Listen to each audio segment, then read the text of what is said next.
अस्सलामु अलैकुम वरहमतुल्लाहि वबरकातुहू। नाज़रीन किराम, इस वक्त आप देख रहे हैं संदराल मीडिया और मैं हूं आपका मेज़बान ताहिर जमील।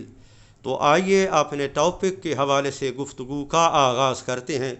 नाज़रीन, मेरी आज की गुफ्तगू का टॉपिक है शर्म व हया पर मबनी मसाइल को यूट्यूब की दुनिया पर धड़ल्ले से बयान करना, स्क्रीन की मीडिया की जीनत बनाना, इसमें कितना नुकसान है। छोटी सी वीडियो है, आखिर तक देखें, इंशाअल्लाह बहुत फ़ायदा होगा।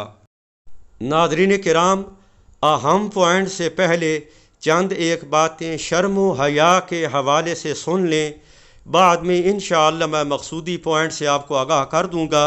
अल्लाह ताला हम सबको शर्म व हया की मिठास हलावत नसीब फरमाए। आप सल्लल्लाहु अलैहि वसल्लम के फरमान का मफ़हूम है कि हया ईमान का लिबास है, हया ईमान की जीनत है। और एक और फरमान है इमामुल अंबिया सरवर कौनैन सल्लल्लाहु अलैहि वसल्लम का, मफ़हूम अर्ज़ कर रहा हूँ कि इस्लाम और हया का आपस में गहरा जोड़ है। मतलब ये है कि जहाँ पर हया होगा वहाँ इस्लाम होगा, और जहाँ से हया उठ जाएगा तो वहाँ से इस्लाम भी कूच कर जाएगा। इमामुल अंबिया सरवर कौनैन सल्लल्लाहु अलैहि वसल्लम ने एक शख्स को देखा जो किसी को कह रहा था हया के हवाले से कि इतना हया भी अच्छा नहीं होता।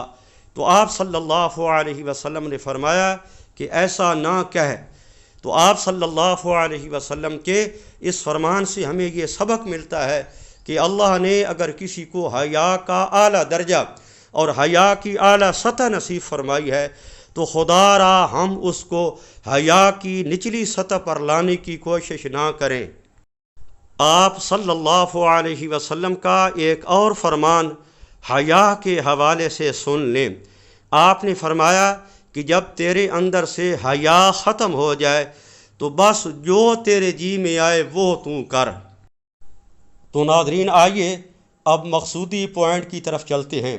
हमारा मकसूदी पॉइंट ये था कि शर्म व हया पर मबनी मसाइल को यूट्यूब की दुनिया पर धड़ल्ले से बयान करने में कितना नुकसान है, गौर फरमाएं जी। देखें, अगर एक बेहयाई का काम 2% लोगों में मौजूद है, उन 2% लोगों में से किसी ने आपसे मसला दरियाफ़्त किया तो बेहतरी किस में है कि आप ये मसला उसकी ज़ात तक महदूद रखें। अगर उसका ये मसला आप यूट्यूब पे लेके आएंगे और धड़ल्ले से बयान करेंगे, उस मसले को स्क्रीन की जीनत बनाएंगे, तो बात याद रखें, बेहयाई का वो काम 2% में नहीं रहेगा, बल्कि आपके बयान करने की वजह से 25% में सिरायत कर जाएगा, और इसके ज़िम्मेदार आप हैं।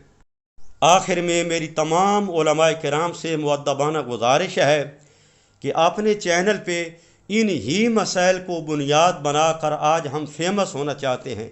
तो बात याद रखें, फेमस तो हो जाएंगे लेकिन कल माशर के मैदान में खुदा की अदालत में ये फेमस होना कुछ भी काम ना आएगा।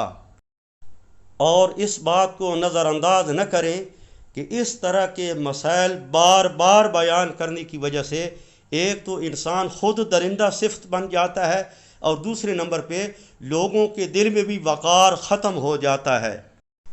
मेरी दुआ है अल्लाह रब्बुल इज़्ज़त हम सबको ऐसा किरदार नसीब फरमाए कि हमारी माएँ, बेटियाँ, बहनें हमारे किरदार की वजह से शर्म व हया से माला माल हों। नाज़रीन किराम, अगर आपको ये वीडियो पसंद आए तो लाइक और शेयर ज़रूर करें। दुआओं की दरख्वास्त, आपका मेज़बान ताहिर जमील। अस्सलामु अलैकुम व रहमतुल्लाहि व बरकातुहू।